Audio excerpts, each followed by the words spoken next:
I remember the story of Helen. She was 6 years of age, and she was playing the piano, and unbeknown to her parents, she overheard them say, "Oh, Helen is so clumsy. She'll never be able to play the piano well." So ever thereafter, whenever Helen played the piano, she played clumsily to prove to the world that what her parents said about her was true. When she grew up and she was 13 and 14, she always played clumsily to prove to the world that what her parents said were true. Not only that, when she used her fingers to sew and to cook, she was clumsy to prove to the world that what her parents said about her was true. I said to her, "My dear child, you can't be held responsible for the actions of other people, even if they be your parents. Your parents probably meant that you were clumsy at that time. You weren't thinking of your piano playing. They didn't meant to think that you were clumsy forever." Yes. She got the message, so she removed that little scar within her because a year later, she played better. 90% of the men and women alive today have an image of themselves as distorted as the reflection in a funhouse mirror. Since they see themselves as distorted and warped, they act that way. The first and basic truth of cybernetics, the one you must learn in order to unlock the door to a better life, is image is all. The full implications of this all-important truth started to take shape more than 30 years ago, as a young plastic surgeon began to sort through the photographs that were the record of his professional accomplishments. By giving his patients a new face, he often found he had given them a new self-image.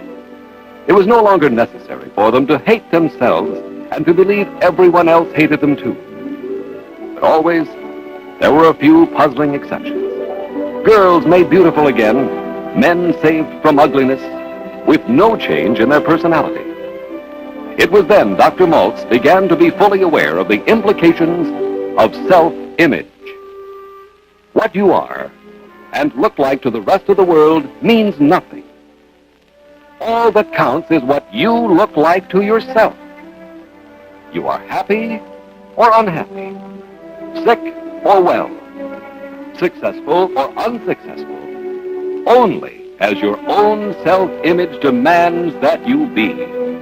That plastic surgeon was Dr. Maltz. And it was then he began to be aware of the importance of the self-image. Today, Dr. Maltz is internationally famous. Millions have read about Dr. Maltz and his discovery, and still more have heard about him. Well, that was in 1967. Here we are, nearly 30 years later. The original Psycho-Cybernetics book continues to be a resilient bestseller, largely thanks to one person telling another how it has changed their life. Over 30 million people worldwide have been positively influenced by Dr. Maltz's work. Now, you're about to benefit from the ultimate system for personal success based on all of Dr. Maltz's works, Zero Resistance Living. First, though, we'll travel back in time and sit in as Dr. Maltz personally discusses the important history of psycho-cybernetics. Why is self-image so important? The self-image sets the boundaries of human accomplishment. It is the key to your personality, to your behavior, to your character. Enlarge the scope of your self-image through confidence, and you enlarge the scope of what you can do in this world to reach self-fulfillment. Most people have an idea that they're either born to succeed or born to fail, that they're happiness-prone or unhappiness-prone. That is not true. Many years ago, a beautiful young girl of 18, Anna by name, came to my office. She was in an auto accident. Her left cheek was disfigured. I gave her back her beauty. She looked into the mirror and said, "I don't see any difference." I showed her the pictures taken immediately after the accident, showing her scar. She looked at the pictures, then into the mirror, and finally said, "Well, I see a difference, but I don't feel any different." I probed into her background, into her past, and ascertained that 2 years before the accident, she was engaged to a young man who suddenly ran off and married someone else. That left her with hurt feelings, with feelings of depression, resentment, that she was nobody. In other words, she had an inner scar long before she had the scar on her face.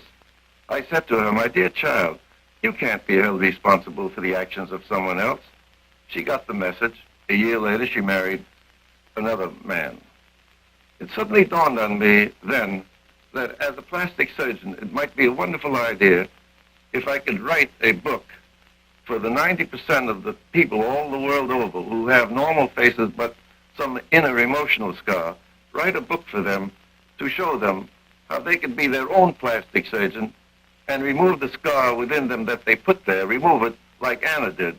And so I wrote the book Psycho-Cybernetics. What does psycho-cybernetics mean? Well, cybernetics comes from the Greek word which means a helmsman, a man who steers a ship to port.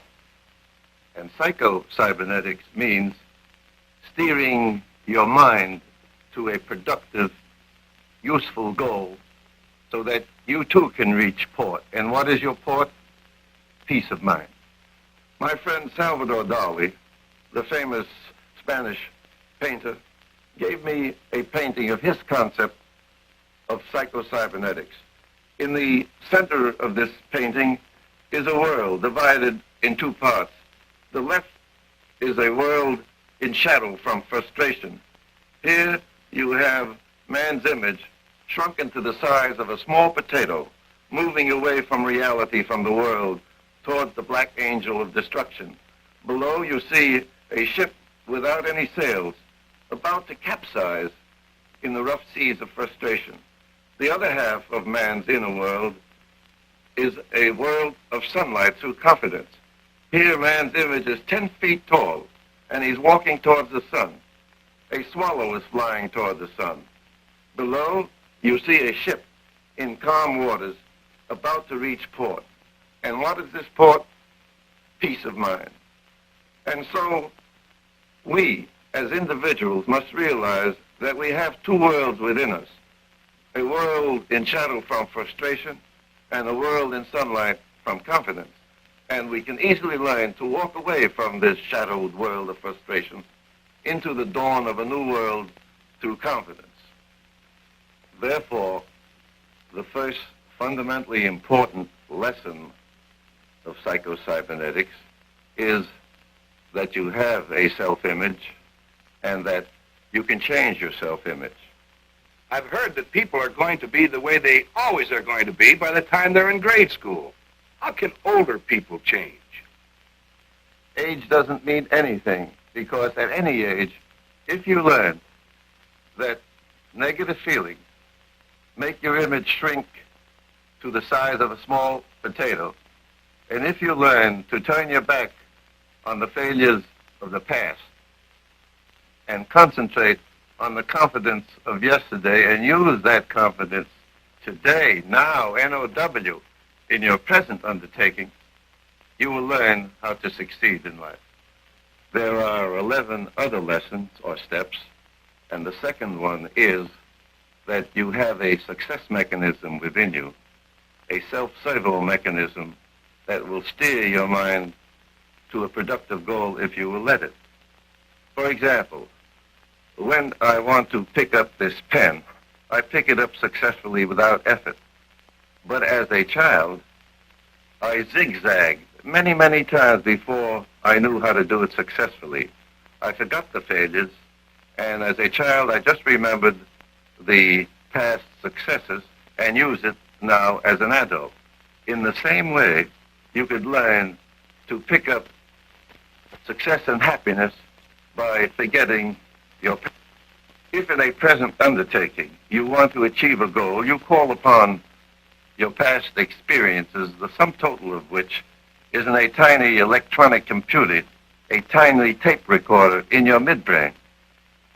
If you call upon your past successes, you succeed. If, on the other hand, you call upon your past failures, you fail even before you start, simply because you cannot think positively with negative feelings more than you can think negatively with positive feeling.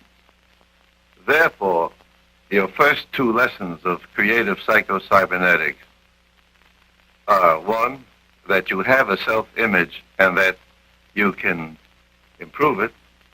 The second step or lesson is that you have a self-servo mechanism or success mechanism that steers your mind to a productive goal, which is what psycho-cybernetics really is. Your third important lesson teaches you that you can use your imagination either constructively or destructively. How can a person make his imagination either positive or negative?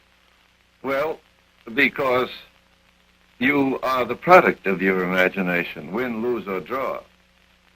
If a boy at school thinks he's stupid because he was told he was stupid, he will act and prove to the world that he is stupid. If a salesman who has failed in one undertaking feels that he's a failure, he will always act as a failure to prove to the world he's a failure. When people who are in a habit of shortchanging themselves realize the potential within them, that they can rise to their full stature of self-respect as somebody, the results are fantastic. They realize that they're better than what they think they are through psycho-cybernetics. The whole secret of reaching self-fulfillment and self-respect and success as a human being by remembering, and remembering only this, that is the opinion of yourself that counts. If you think well of yourself because of some accomplishment and have that confidence which brings a smile to your self-image, you will succeed. On the other hand, if you think in negative terms because of some frustration, believing that you are a failure because of that one error, you will fail unless you change your self-image like Anna did. Can a person do this by themselves, or do they need some sort of help? They can do that absolutely by themselves if they realize that most people shortchange themselves. They think because they fail, they're a failure. A mistake doesn't make a failure. The business of living is to rise above a mistake. That's what success is, not just being successful. The whole business of success is the capacity to rise above a blunder, a failure. And that's how you do it, by using your imagination constructively. The fourth lesson of psycho-cybernetics teaches you not only to think creatively, but act creatively. You learn to reach your goal by exercising your servo mechanism, your success mechanism, refusing to be sidetracked by negative feelings. You learn to do one thing at a time. You learn to live in the present. The past is forgotten, lost in the tomb of time.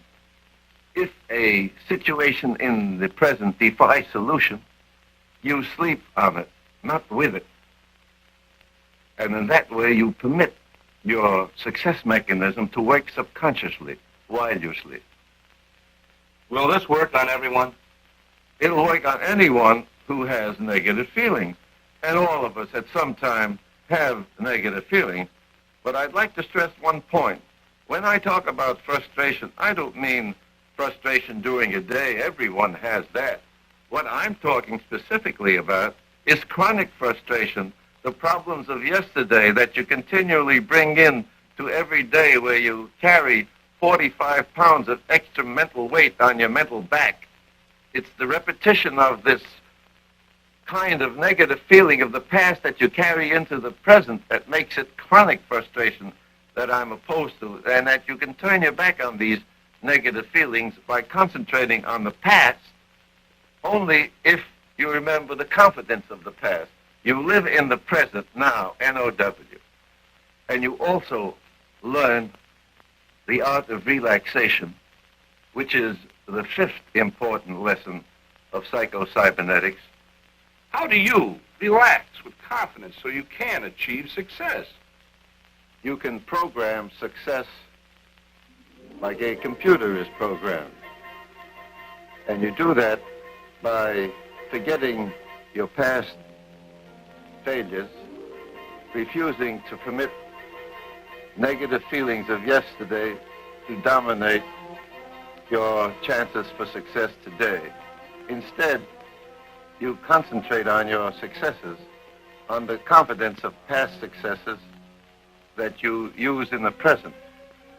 You improve your self-image when you learn the important aspect of relaxation. One, you forgive others with no strings attached. Two, you forgive yourself. Three, you see yourself at your best as a person of confidence. Four, you learn to keep up with yourself, not with someone else. The sixth lesson teaches you the power of beliefs. Now, these beliefs can be either true or false, but if you believe them, you'll act that part.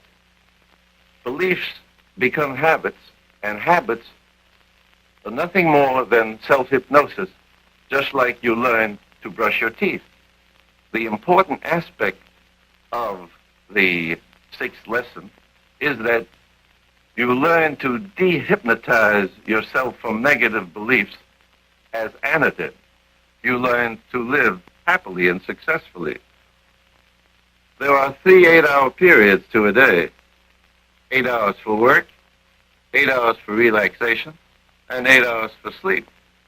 And those 8-hour periods, those middle 8-hour periods are very vital to you. You are a king or a queen during those 8 hours.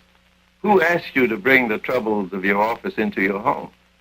Who asked you to bring the troubles of your home into your office? During those middle 8-hour periods, you learn to improve your self-image by concentrating on your success, and you make your image grow as tall as you want it to be.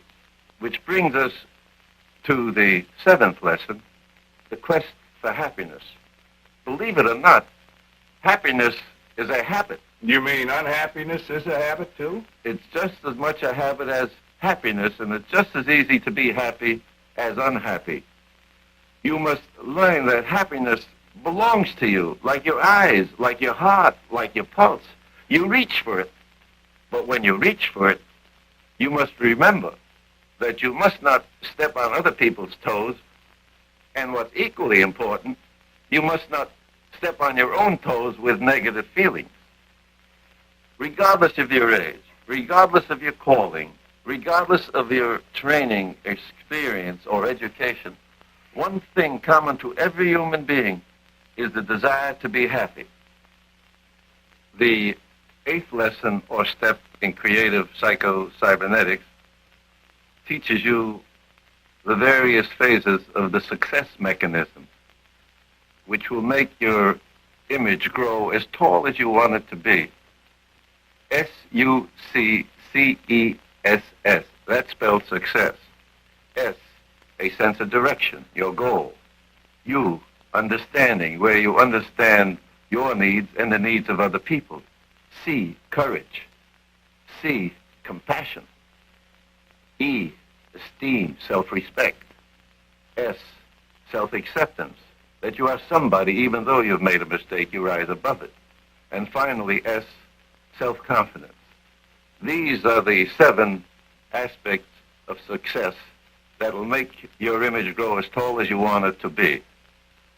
The 9th lesson in creative psycho-cybernetics teaches you about the failure mechanism which scars your self-image, and you learn about it only to realize the enemy within you in order to avoid it.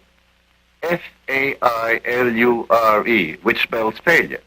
F, frustration, which brings A, aggressiveness of the wrong kind, which brings I, insecurity, which brings L, loneliness, the great scourge of mankind, which brings U, uncertainty, which brings R, resentment, which brings E, emptiness, which makes you walk away from life, from reality. You remember F-A-I-L-U-R-E in order to avoid it and concentrate on the success mechanism within you. The 10th lesson in creative psycho-cybernetics teaches you how to be your own plastic surgeon, where you learn to remove the emotional scar within you that you put there yourself.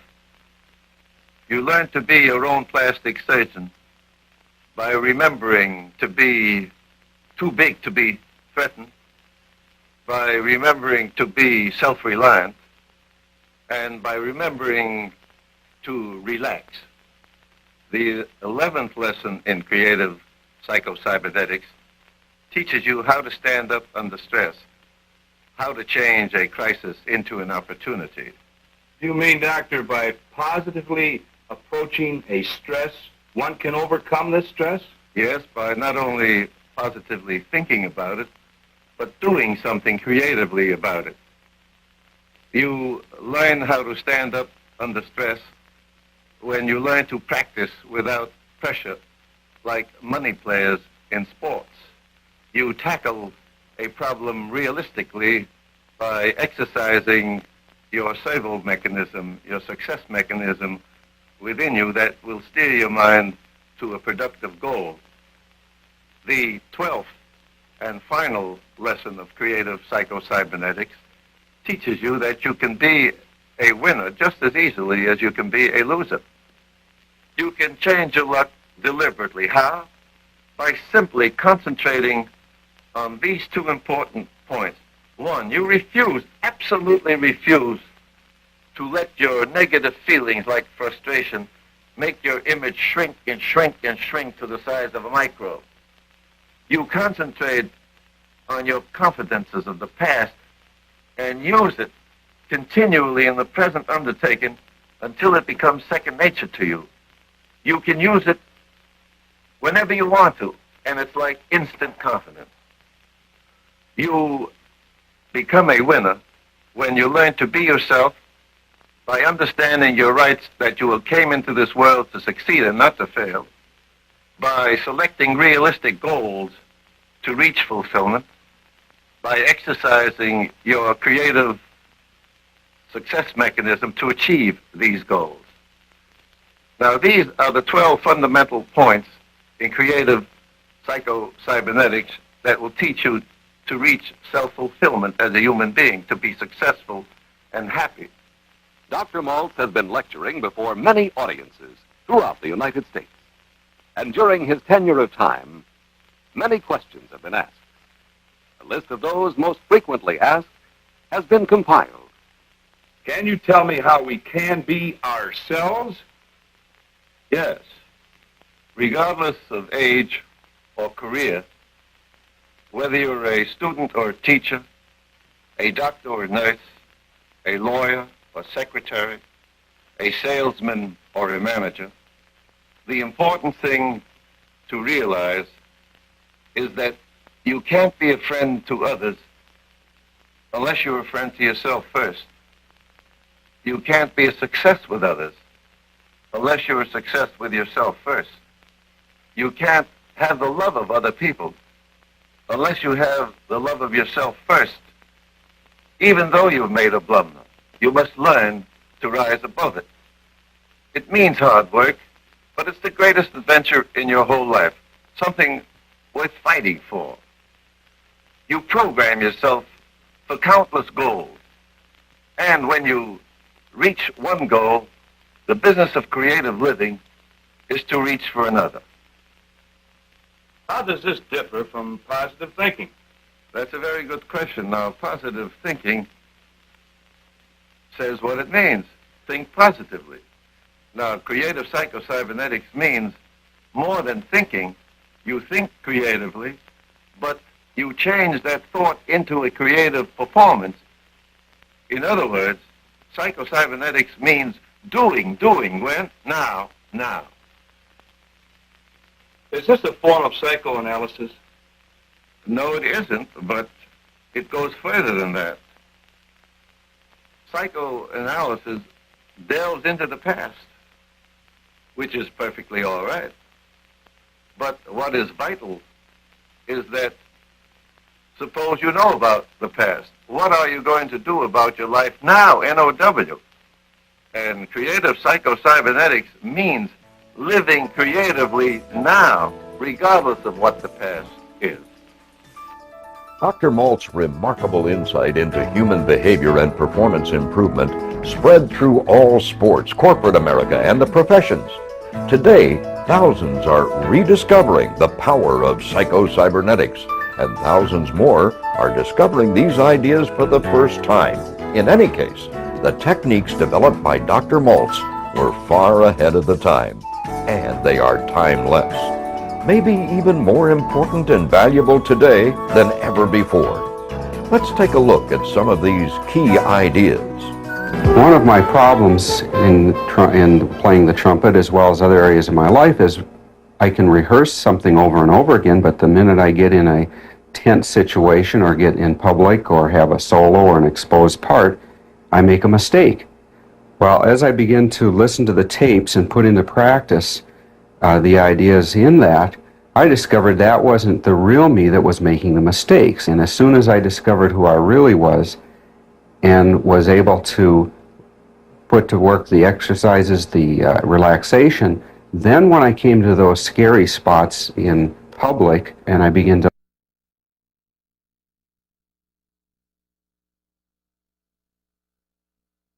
eliminate those problems that I had before, and my public playing is much better. All of us are frustrated sometimes during the day. I'm not talking about that. That's a human characteristic. And it's there for a definite reason, to stimulate one to rise above it. And that's what success is.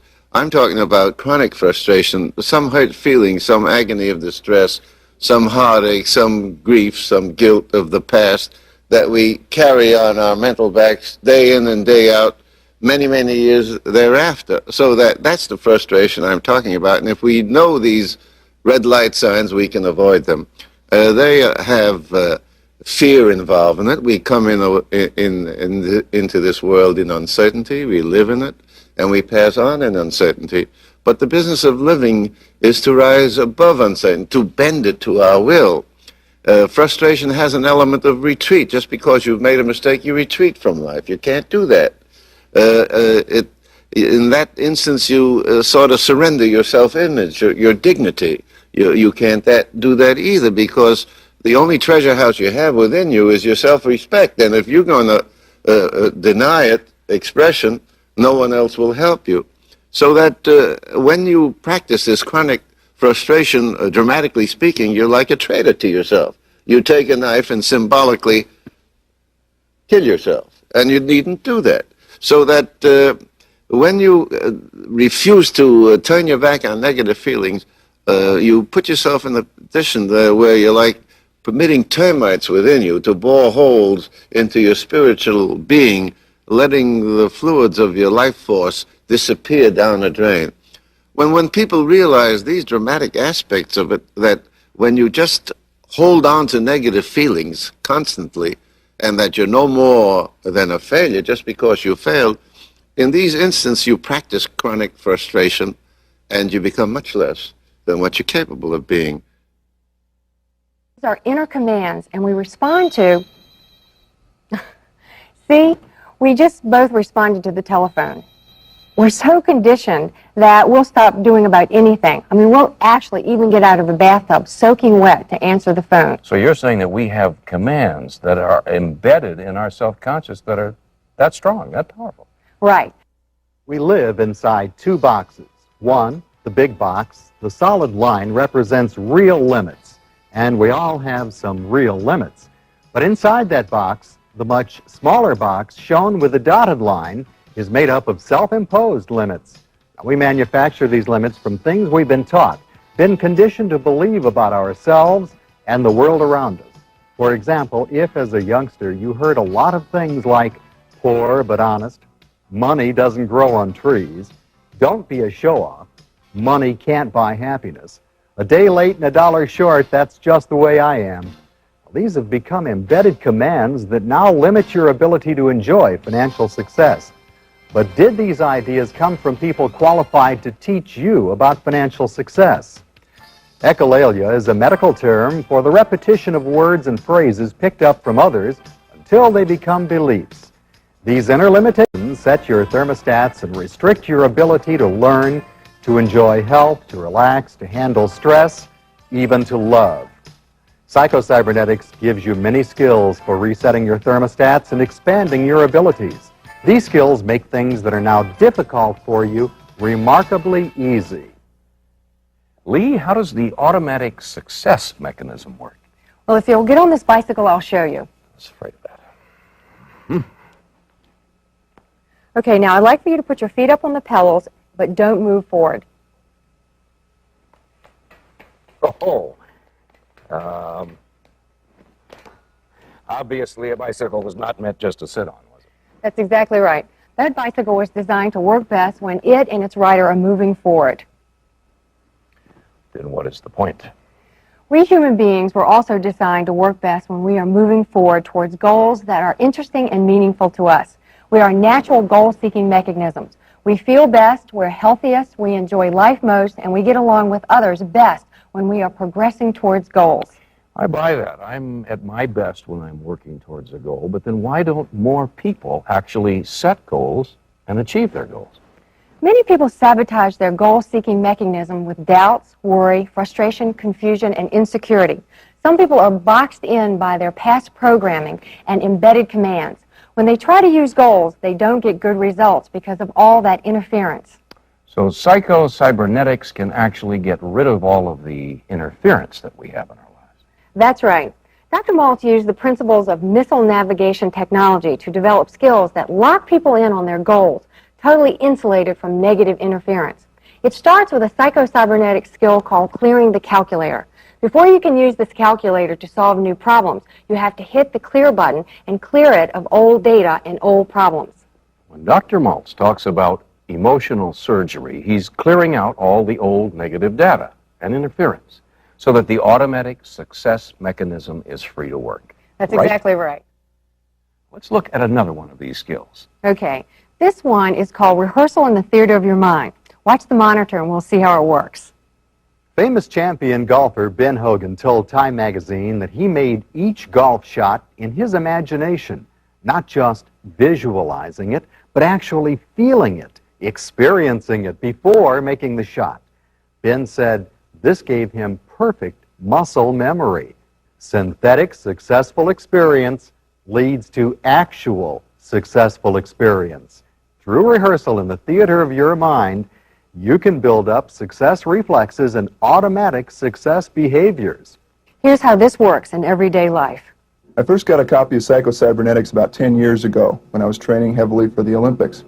And I especially enjoyed the theater of your mind concept. Visualizing something in the theater of your mind and seeing it happen right before your eyes, even though it hasn't happened yet.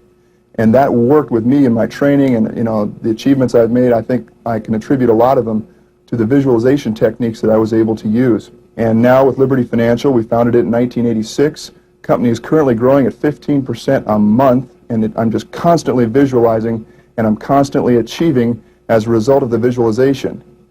And I think anybody who gets a hold of this course is going to find the same results I did. Every day, or every evening actually, before the next day comes about when I'm going to do a surgery, I will go over that surgery in my mind. The other way it works is, of course, when you have to do something new and it becomes stressful that perhaps you're not up for that task. We've recently designed a new joint for a thumb, and I remember the first time we did it, it was a very stressful situation. But by realizing previous successes, previous things that we had done in surgery or in dealing with patients, it made it that much easier because you go in with a sense of confidence. It happens that Salvador Dali, a very dear friend of mine, this famous Spanish painter, gave me a painting of his concept of psycho-cybernetics. He had a world in it, and one half of the world was in shadow from frustration, where man's image has shrunken to the size of a small potato. The other half is in sunlight from confidence. And there, man's image is 10 feet tall, and he's walking towards the sun. What is he trying to say? That's the whole essence of psycho-cybernetics. We're a composite, a combination of heartaches and happiness, of misfortunes and good luck. And we must realize that frustrations are there for us to rise above it. and to turn it into a kinetic, productive force of confidence. Now, what is confidence? Is your capacity to rise above a mistake. So when you take the trick of the moneyed players in sports, now what happens with them? They're in a contest. They're out to win. Now suppose they lose. They're not going to carry that loss into the next contest the next day. It reminds me of the time that when Babe Ruth struck out, one reporter said to him, "Babe, what do you think about when you strike out?" He said, "Well, I think of hitting home runs." Now, that's the point of living. You don't remember the thousands of times Babe Ruth struck out, but you remember that he was a SWAT king. And if he had remembered the thousands of times he struck out every time, he wouldn't have never been hit a the SWAT ball. king. Absolutely. So the point of the matter is, you think of the past, if you have to, of your confidences. The business of creative living, of psycho-cybernetics, which is the basis of our workshop that we're going to start this month, the 23rd and 25th of January at Marriott House, is just this, the essence of it. What are you going to be in life, a person of frustration or a person of confidence? And it's up to you to make the decision. When you look in the mirror, you're going to say, what kind of day is this going to be for me, Charlie, old boy? What kind of day is it going to be for me, Betsy, baby? You make the decision. And you make the decision by remembering the money players in sports. When they lose a contest, the next day they're out to win. And that's what life should be. Now it's time to begin our 12-week adventure with Dr. Malt's Zero Resistance Living program.